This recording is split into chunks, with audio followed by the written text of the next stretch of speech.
Alright, hello everyone, my name is Shep, welcome back to the Circus, and honestly this is probably not going to be the match I show, but because this is a novice person, but I just had to show this. Antiquarian, Rejuvenating Vapors, Silver Syringe. It is just hilarious. It is what it is.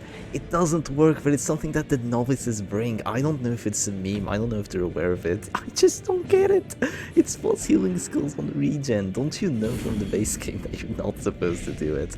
But anyway, let's skip into the actual match. Well, it would appear that the buffoon is flummoxed, and for this match number 2, I'm actually running up against Noir Mouse. This is someone that I think actually streams, though it is quite rarely, but today I am reinventing the Butcher Circus meta. So Shep, what do you mean by reinventing the Butcher Circus meta? What exactly are you doing here? And why are you playing against Shep Stress? And what are you gonna do to counter it, right? There's a lot of questions that need asking right now, and I think that first things first, I'm gonna go for a greedy stun, and thankfully it works. Or does it? No, it does work. Shep, why do you have a Generalist Crusader? Why do you have an Antiquarian and an Antiquarian with Ghoul Claw, by the way, as well as a Higher Man in the backline? And why do your opponent goes for a Reign of Sorrows without using the command buffs? Honestly, I don't know the answer to those questions, but I'll go ahead and keep on gaming. So, basically, the way the Butcher Circus meta is at the moment is that you have a win condition, and everything you do towards, as you game, is both to try and progress your win condition and slow down your opponent's win condition. There are some teams that sort of escape this, because basically the win condition is either going to be death blows, stress, as in heart attacks, or just death blows but getting them through DOT, like getting your opponent down to 0 through the DOT and then killing them that way. But there are some teams that sort of escape this by like getting a character advantage and then having stuns, or some teams that just try to survive for as long as possible and drain you out. But this team is working a bit differently because it has all the win conditions. It has both stress as a win condition, DOT and damage, just like what I'm about to show here. So this is a team that can win through either doing crazy amounts of stress with Wretch's Cloak from the Abomination, as well as the Zealous Accusations from the Crusader, as well as the Grape Shot Blast from the Higher Man and the Festering Vapors from the Antiquarian, as well as a team that can just wait, let's go for this. Oh, sadly no death blow, but it is also a team that can win through just a DOT from, for example, the Festering Vapors from the Antiquarian, the Beast's Bile from the Abomination, and what would be the Open Vein from the Higher Man, but I'm sort of cutting down a bit on the DOT here and just bringing more of the damage variant. So I have the Duelist Advance from the Higher Man, I have the Wicked Slice, I have Zealous as kind of a damage roll, and I have the Abomination with both the Rage and the Antiquarian with the Nervous Stab. So these are 4 characters that can directly hit your opponent pretty hard, so it does work out pretty well for us. Now, I'm in a bit of an unfortunate spot here because I want to get the death blow, but my chances aren't too likely because I can't really bypass this guard since it was made with the doggy.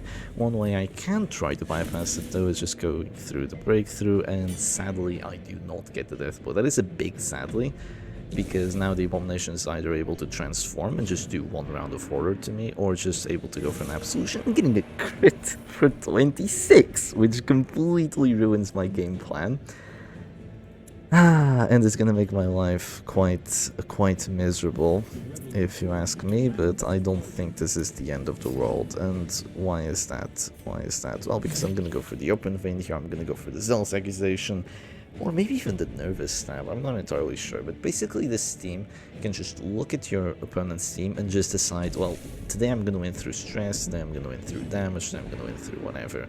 And you might be wondering, well, Shep, but isn't damage kind of the best thing possible? Yeah, I just can't win through stress against a team like this. I feel like I could just be trying to go Zealous into Beast's Bile, into just Grape Shot, but I feel like against a team like Chef Stress, you can't really just win through stress against it, especially if you don't have an Occultist or anything in the like, so I'm just not even going to attempt it. I'm gonna go for different things to try and get the W. So I do 8 to 13 damage, which isn't too good, and sadly I do not get the death blow, but it is fine, because all I have to do now is either go for Festering Vapors or a Nervous Stab. The Abomination will go down to 0, and then I'll potentially get a Duelist Advanced death blow, and if it does happen, I'll be very happy. If it doesn't happen, then, So be it, I guess. Do I even care about this riposte? This is a riposte with 85 accuracy, minus 20% damage on a character that has 6 to 13 damage on his numbers, and also doesn't apply bleed or any downsides. 85 hit chance, 85 hit chance, hitting the other characters versus not hitting the other characters. I'm just gonna go for it, honestly. Like, it was a 60 to hit, and even if it did hit, the chances are to do like 5 to 10 damage. I really do not care. I'm just gonna go for it with my Antiquarian, and now I'm just gonna go for the Death Blow. I wonder if it would be a better... Oh, Hans Rush, interesting. I wonder if it would be a better move to just drop the Vendetta here instead of the Duelist Advance. This is my finisher character, by the way. If you are running a team that has to have a damage and death blows as a win condition, you do need to run a finisher, or else it's just not going to work whatsoever. But yeah, this is a 100. This is an 80. Can I afford it? I really can't. If he just survives here, I'm gonna be way too late. That's just what's going to happen. I'm going to be way too late, but I know what team I'm playing against. This is Shepstress. This is the team I'm most familiar playing into, so I think that with the Abomination down, without a single transformation, I am doing quite well here for myself. I sadly do not get to go first the next round again, and do I get to stun? I do, actually. That's so lucky. This is the reason I usually don't like to bring Generalist Crusaders or these Generalist sorts of teams, because those plays are so greedy and they can horribly fail and they can horribly backfire if you go for the risky stunts like those 65s. I'm going to slam the flashball here. Thankfully, we do get to push, and honestly, this feels sad. This feels sad because Shepstress is getting demolished, and this is my team, and it's getting demolished. I mean, the reason it's getting demolished is I don't want to trash on Noir Mouse, but the way he's playing it makes me cringe. Oh, like just going for the Reign of Swords without command buffs, going for the guards with the doggy, going for, you know, just some odd moves. He did get unlucky to not go first, of course, but still, quite unlucky, I must add. Not just unlucky, but quite unlucky. But this is still really saddening to see a Houndmaster running finisher on the stress team. Like, come on, man, why you gotta do me like that? Why you gotta do my boy like that? Look how they massacred my boy. Yeah, this is just what I feel at the moment. I mean, it is a finisher doggy, so he's a bit more likely to get the kill here, but he doesn't even get it. Unfortunately for my opponent, I will add. Right now, this is just going to be probably a Vendetta turn to try and debuff that dodge a little bit. It's going to be a Vendetta turn into most likely something with the Antiquarian, then a heal on the Antiquarian to make sure she just doesn't just straight up die, and then the Abomination is going to try to make himself useful. Emphasis on try. I'm not really too sure what I want to do with him. I would like to just move the Crusader forward and call it a day, but I'm just gonna drop the Rejuvenating Vapors here. I don't really want to die with my Antiquarian by going to the riposte. I don't think that would be particularly wise. So let's just drop the heals, and this isn't one by any means. I mean, this is still a Man-at-Arms with a doggy against a team that is sort of acceptable to AoE stress. Of course, once my riposte is up, I'll be much better off, but until then, it's still gonna be a little bit. I don't want to move back twice, or just once. Probably just once. And do I want to do it while transformed? Decisions, right? Decisions. I'm just gonna move back like this. I'm gonna move back like this. I'm gonna go for the Duelist Advance, and then I'm gonna go for the V-Spile, and everything will be fine, right? I might go for the V-Spile first, though. We'll see. We'll see how it goes. Yeah, I'll go for the V-Spile first, or else if there's a Bellow, I'll just de-transform, and that wouldn't be too much fun. One of the things about this team is that, you know, this is a Crusader, Abomination, Highwayman, and Antiquarian. There's no other team like this. I've never seen a team just having this weird mess of characters. Of course, Crusader and Abomination are quite common in teams. I also didn't want to just bring a Flagellant and call it Reinventing the Butcher Circus meta. I feel like that would be the most BS, the BS title I've ever done. It just reinvents the Butcher Circus meta and brings Flagellant and Content of Absolution. Right, sure thing, buddy. That's exactly what you're doing here. Yeah, I didn't feel like that would be too fair. But it is a-okay, because we have Abomination, which is also Butcher Circus meta, but I'm not really reinventing the characters and their abilities, because that's all pretty much invented already. What I'm inventing the most is the what do you call it, is the way you go about the game, is the way you actually play the characters, is the way you set up your characters and set them up in a team together, not their actual exact setups individually. Damn, this oh, why did I click the Crusader, you dumbass? I shouldn't have done that. I should be fine here though. Yeah, I am, thankfully. I won't drop to this store then. That was definitely a misplay. I should just be clicking the Antiquarian and maybe even going for a nervous stab, but nah, not against Repast. Yeah, I'll just keep dropping the regens. Sadly, this doggy is just completely out of reach for me. This is when the stress would be a better win condition, but have I even... I did transform. How have I done such little stress? I guess I'm not using stress moves enough. They go for the Hound's Dairy Eater. Very nice repulse for it. Come on, give me Abusive. I'd love to see it. But no, sounds like... actually, Masochistic is perfectly fine. Yeah, I do have the problem of not having PBS, but it's okay. Yeah, this team also doesn't have accuracy buffs. In terms of the accuracy buffs, all you have is Writ of Execution and Wretch's Cloak and, I guess, Finisher and Vendetta. And you have Gold Claw, so each of the characters does have accuracy trinkets, but if you're on against a dodge team, it's not like you're gonna have command buff, you're just gonna be screwed. I thought about bringing a Man-at-Arms, but I ended up deciding against it because I don't think it would be too good. Because he kind of just leads into being not a direct damage character. The team would just not be able to do direct damage. With a setup like this, I'm able to hit any character from pretty much any position for a decent amount of damage, like 6, 7, 8, 9. I'm able to slam, I'm able to stab, I'm able to shoot, but I'm able to show them my papers. I can do lots and lots of things with my characters that a Man-at-Arms just wouldn't be able to. Of course, I could just porcupine with him and call it a day, but you'll just not fit damage teams all too well. If any of you remember that Butcher Circus, like... what did I call that video? It was...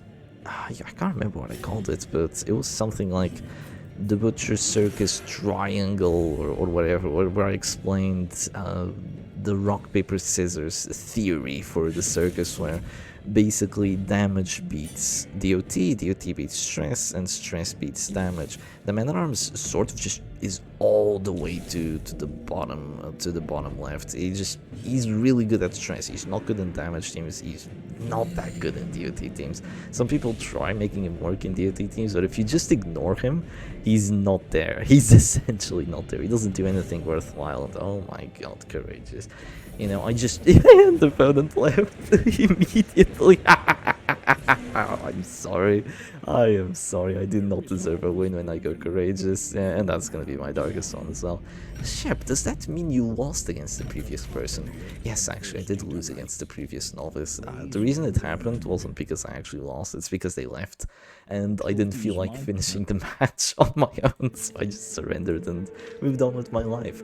So let's go on for a match number 2 and see how it goes. Alright, and here we go, straight into a match number 2, or match number 3, but this time I'm playing against Joss Lament, and this looks to be a DOT team. Yeah, this is just... Oh, this is a DOT team with Materia Pestis Gold Claw. Okay, I see how it is. Rejuvenating Vapors while in position 2 with Antiquarian. I dig it. This is the darkest opponent. Yeah, this is a darkest opponent. Also, Noir Mouse is texting me, he's like, that anti for getting Death Blow on the Flagellant. If you didn't know, I did get to go first, and I always have the higher man to just win after it. But yeah, GG's to my opponent. Big GG's as per usual. Now, first things first, this is a weird spot to be in, but one thing I do know, this Antiquarian needs to die. She needs to go. Materia Pestis is too much. I do not like Materia Pestis just hindering me, but oh my goodness, yeah, I just realized this is a dodge team. This has a fair bit of dodge. It has the Shield Breaker with 1 dodge shrink, as well as the Dresser with the Monkey Spot. This is gonna feel terrible. My Repulsed is tickling too. Sadly, your Highman kind of just sucks before you get Vendetta off. So I have to be wary of that as I keep on gaming. Just look at these dodge values. What am I supposed to do here? Maybe I just try and win through stress from the transformation. That would likely be very helpful for me here. Yeah, I do imagine that would be quite helpful. Maybe dropping the Beast Spile first would be wiser, but no, I want the repulse damage. Yeah, I feel like the repulse damage would be a tiny touch better. Let's click here and let's go for a Rage. It sadly whiffs, you know, 70, 80 and the 70, both of them whiffing. The RNG is not going my way anymore. Having gone second would have actually been better for me here, because it's just, this amount of dodge is just crippling. I can't do anything about it. I could have gone for the Veneta round 1, but that's not something you humanly do. I don't feel... I'm gonna whiff another ability against her. Look at this. Okay, no, this time it does hit, so my third time's the charm. Antiquarian is finally gonna get hit with something, and this is when... Yeah, this is a kind of an RNG heavy team. I could have just been lucky and gotten a crit duelist advance for 16, a Rage for enough damage to bring her down to 0, and now the stunning blow could have just been the death blow with the rate of execution, and even if it wasn't the death blow, the Antiquarian could just succeed right after. Now, in terms of my setup, I haven't actually mentioned the trinkets all that much, but in terms of the setup, let's go through the Antiquarian first. Gold Claw gives you damage and crit and accuracy, though damage and crit are only for the melee skill. She only has one melee skill. It's her Nervous Stab, which is underused, underrated, and definitely undervalued. It's a nice ability. It does okay damage. It also does horror with this, but this trinket overall gives you 10 accuracy, so even if you don't use Nervous Stab, it's still good. It still gives you 10 accuracy for your Festering Vapors. And then you have Crushed Hemlock, which also works on your Nervous Stab, but even if you don't use it, you give yourself Blight's Kill chance for your, what do you call it, for your Festering Vapors. So basically it's a very universal trinket setup, which I quite enjoy. It's a weird setup, but it's nice. It works, right? It works. It's not better than using Antiquarian with Gold Claw and Materia Pestis, but I guess it just makes the stabs a bit cooler. My opponent goes for the soul immediately. Now I have to deal with a double dodge frontline. It's probably just to get their Antiquarian out of harm's way. I imagine that is the reason, but this is definitely going to be a Vendetta turn on the Shieldbreaker. Like, there's nothing else that makes me tick quite as much as seeing a Shieldbreaker go down 20 dodge and becoming absolutely useless against the Crusader stunning blows. It is what I want to do. Shep, how are you reinventing the Butcher Circus meta if you have Crusader with stunning blow? Just trust in El Proceso. That's what you need to do. You need to trust El Proceso and trust that eventually there will be justice in this world, and I'm going to whip a stun or two, and stuns are going to stop being so goddamn overpowered, right? That's what we want. I'm also quite surprised my opponent is going... Am I really surprised they're going Rejuvenating Vapors into a Repulse with Vendetta and a Repulse from the Abomination with Wretch's Cloak, with Spiked Chain, and a damage buff? Yeah, no, I'm not that surprised. You know what I am surprised about? The fact that I get to go first, and the fact that I have a Nervous Stab, and the fact that I can do this, which my opponents wouldn't usually expect, and I can drop a Duelist Advance start of next round and potentially just get a Death Blow here on Antiquarian. See, this is why I love Nervous Stab. I mean, I don't love it, but this is why Nervous Stab is useful. You can use it for situations like this. You just sneak in a Death Blow on your opponent, but sadly it doesn't work. It is actually a massive sadly, but it's not the end of the world because she still has Stora, she's still in check, she still has lower death resistance, and my opponent can't really fight it too well because their regen, I'm dealing with it. I have DOT, I have Festering Vapors and Materia Pestis. I mean, Festering Vapors and Beast Smile just sort of dealing with it, and all they can do here is just drop a heal again with what is quite likely their final action. Now, I am going to leave myself open here to being finale, but I genuinely don't care. If they drop a finale on me, they're just going to have so much stress taken. I'm just going to transform again, and the first Grape Shot he eats, he's dead. The first Zealous he eats, he's dead. So if they drop a finale on me at the moment, their Jester is going to die regardless from the extra stress taken, because I am also a stress team. I am wondering whether I should try and delay it though. I honestly don't think so. I think if I want to keep on gaming here, my best chance would be to just Zealous. I think just Zealousing, even though I can stop this finale happening on my Antiquarian, I don't really mind it all that much because a finale would cripple them. Because this isn't the damage team, this is an everything team, this is the all-rounder of all-rounders, I think. Yeah, I think this really is it. I don't know what to call it yet, actually. I don't know what to call this group of characters. Maybe it has a name in the base game. It doesn't remind me really of any team either. It's just a very odd combination of characters. I really don't know what to call it. But let's not think about what to call it, let's think about what to do with it, which is, what do I do with an Abomination that has 90 accuracy on the slam? Do I still push the Jester?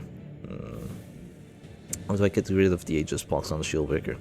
Honestly, either move is garbage. Let's be completely honest here.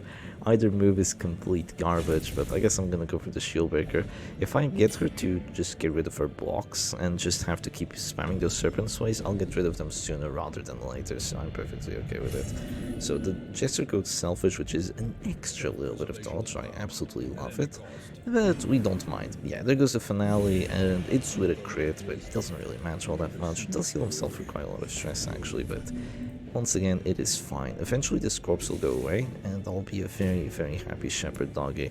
Right now I can also Beast Smile into 2 characters, which, let's be honest, is probably going to whiff because of the minus accuracy, but it could not whiff. Okay, I hit the Plague Doctor, but that's not the character I wanted to hit. I really wanted to hit the Shieldbreaker here, because then she would take enough DOT to fall to this door, and that would be really, really good for me here. Oh, Plague Doctor doesn't have stab. I have to punish my opponent. I'm absolutely going to punish my opponent if I can, and just make them surrender. I am, because if you don't run Incision Plague Doctor, you run the risk of, once she actually gets down to, what do you call it? Oh, come on. Once she actually gets down to being the last character standing, you're never ever going to be able to win the match. You just can't do anything, right? It's very weird that they brought this crazy ass setup on her. Yeah, this is the darkest opponent, so I am fully content with making my opponent's life miserable. That's actually really smart move. Since I failed, oh, it doesn't work though, that's unfortunate. 25 move resistance, that's really unfortunate for my opponent. Yeah, it really is. It didn't work. They wanted to go for the puncture since they still had the Aegis block, so it wouldn't really matter. It would just be an Aegis block regardless of it being a crit for 23 or it being a hit for 2. So they do that to just try and get me in position 1, where I'm not able to keep the duelist advance up, but it didn't really work out too well for them. And look at the amount of horror this guy's about to take. 34. Next round he's going to take another 16. No, actually he's going to take 17. And the next round he's going to take another 17. It just feels horrible to be him at the moment. I honestly think dropping the repulse here is fine and just going for the Wicked Slice Death Blow. It's a 70 and bam, we take it. Look at this. We're winning through DOT, we're winning through stress, we're winning through damage, and the team is just working. Now, what are its weaknesses? What are its actual real weaknesses? Not bellow debuffs, because, you know, if you get your damage neutered, you just do stress or DOT and you're fine. It's not disruption all that much, because your characters are still fine. Even if the Abomination gets pushed around, you can still transform and apply horror. Even if the Highman gets pushed around, he can do pretty much everything from any position. I guess if he's in position 1, maybe he's going to be having a rough time, but Crusader can still Holy Lance, he has rid of Execution and the Sacred Blade, so he has the best Holy Lance setup, so that's perfectly fine. You might just get a crit for 27 on it and win the match on the spot. So I'd say that its real weakness is probably going to be stuns, as well as maybe something like WD. Though even against WD, there's a lot of things you can do. You can kind of match their Crusader. Your Abomination can do things their Abomination can't do, and maybe you can win through stress in the long run. Of course, if you manage to get away with 1 or 2 Festering Vapors, and if you manage to use your regen, you'll likely be fine for a fair little bit. But yeah, I'd say damage teams are probably the worst problem you'll have. You can also deal with the flange ones. As you saw, you have those stuns. You can just focus your other characters down. You'll be fine. You'll be fine at the end of the day. You can also do the DOT. It's a very fun team. I still don't know what to call it, so please write down some ideas on how to name this team in the description. Oh, not in the description, but in the comments. I'm supposed to write the description. But yeah, anyway. Hope you all enjoyed today's video, and I'll see you again another time. Cheers.